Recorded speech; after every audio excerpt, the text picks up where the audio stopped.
All right, guys, here we're back at it again. We have a 2007 Ford Escape. This car is bleeding out. It has a severe leak from the transmission.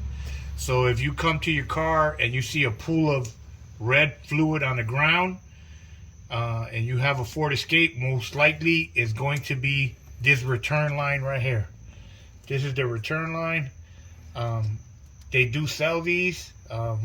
You can buy them for like between $50 and $70, and I put them on. But I'm gonna do it cheaper than that, and that's what I'm gonna show you today.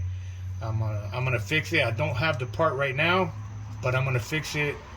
A quick fix for under $10, and is, as you can see here, this insulator here and this whole line has rotted, rusted away, so it's leaking pretty bad once it gets pressurized.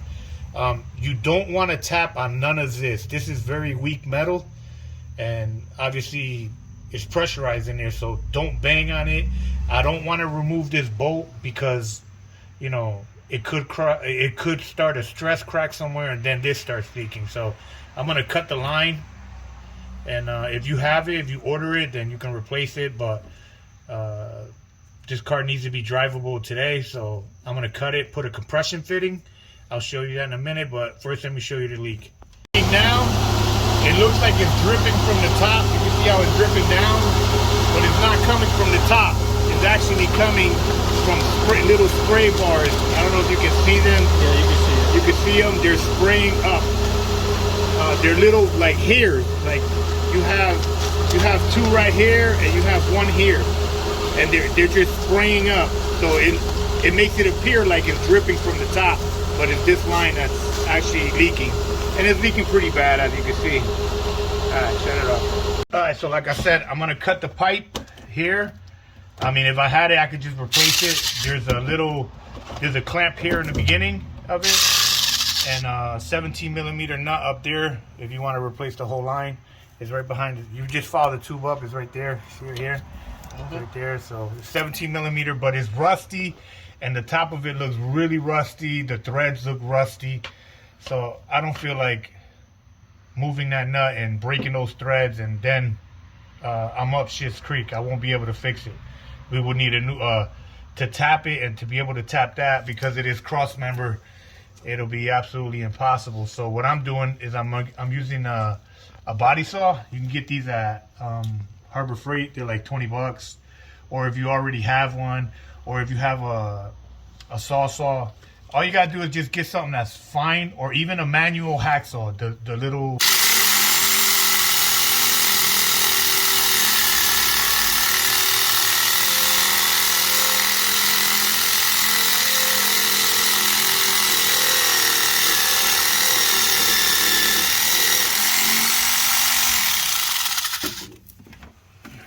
That is the second cut, and that's pretty much it. Just gonna cut this one out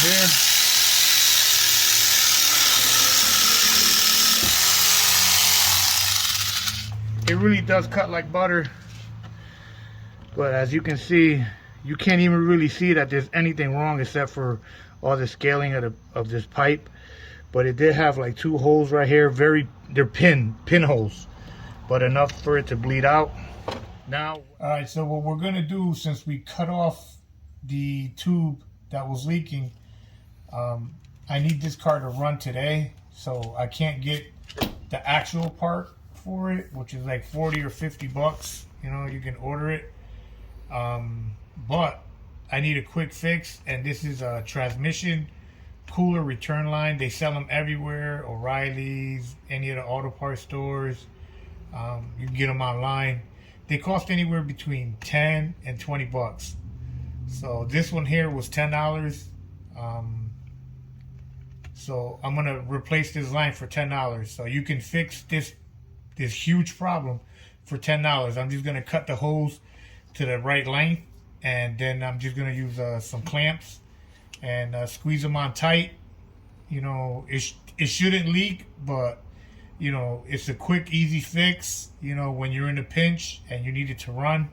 I mean, you should buy the part for it, but if you want to fix it just cheap, this is an old car, And so to get the hose to slip, I want to get as much tube in here as I possibly can. I want to get at least 2 inches or 3. So for it to make it easier, just heat up with a lighter, or if you have a heat gun or something, just heat up some of the rubber. Don't worry. I mean, it will be hot, so be careful. So just heat it up a little bit so it expands easy. You don't have to struggle so much pushing it on. But it will be hot, so make sure you wear gloves. And not rubber ones, because it's going to be hot.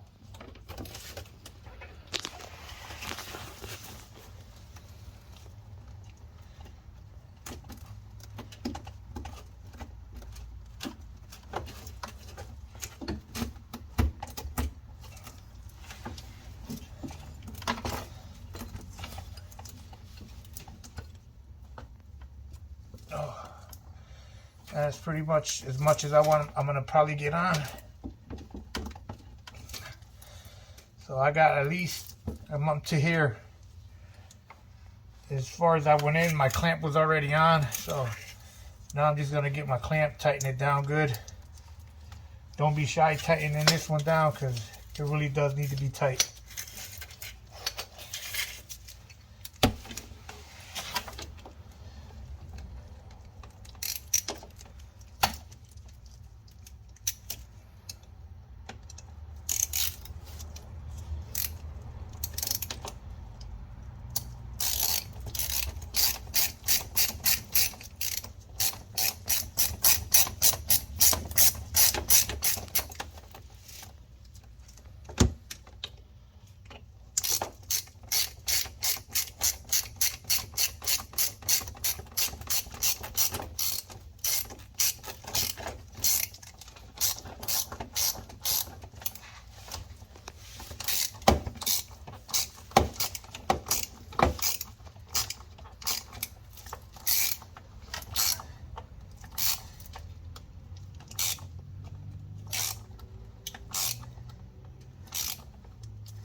That's really tight now, so I should be good.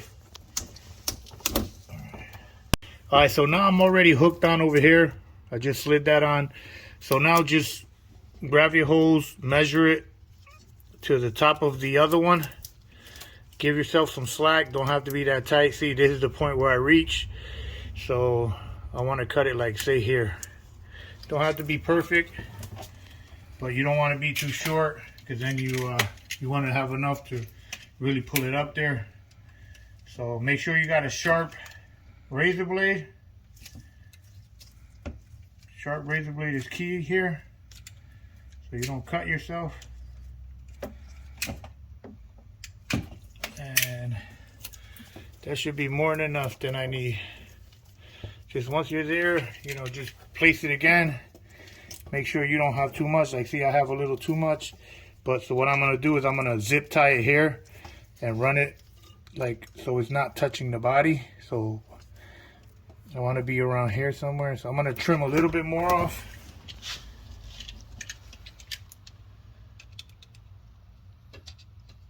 And with a sharp blade, it cuts like butter. So that's what you want. It's a reinforced transmission cooler line. It should look like this. This absorbs heat and is made for tranny oil. So make sure you get a transmission cooler hose. They sell them everywhere. Online, Amazon. You know, 10, 20 bucks is the most you're gonna spend on them. You know, remember, heat them up. If you got a heat gun, better. I don't know where my heat gun is. I do have one, but this is my heat gun right now. Don't do this if they're full of oil. Just heat them up a little bit, and that'll make it so it expands over the tube, because it's a very tight fit. And then just make sure before you put it on that you put your C-clamp on. Well, not your C-clamp, but you know, your clamp before you put it on. And then just push it all the way up as far as you can go. This one's not cooperating. No, heat it up a little more. It's a little bit rough, so. Alrighty. You can lube the beginning of it a little bit to get it on. The pressure will hold it. Just gonna heat it up a little more.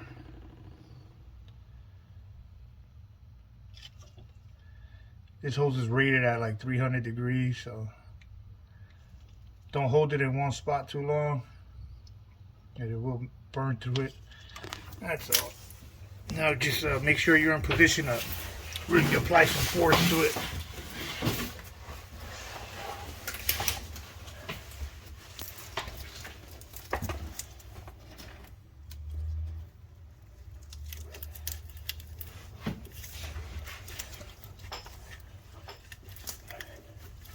Keep wiggling it out like that. Get at least an inch on there.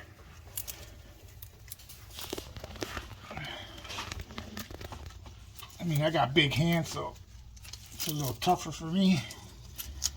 If you got better hands, I'm almost at the curve here, so that's good for me. Now I just tighten it. And just remember, placing your O-ring in a good spot, or your clamp in a good spot is key. So let me just close it a little bit now.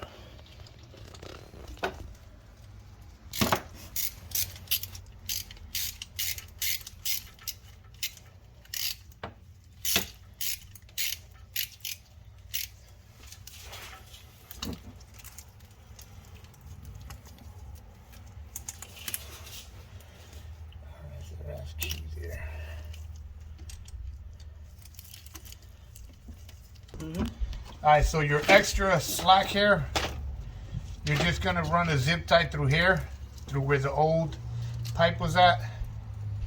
You're going to put your zip tie here, like so.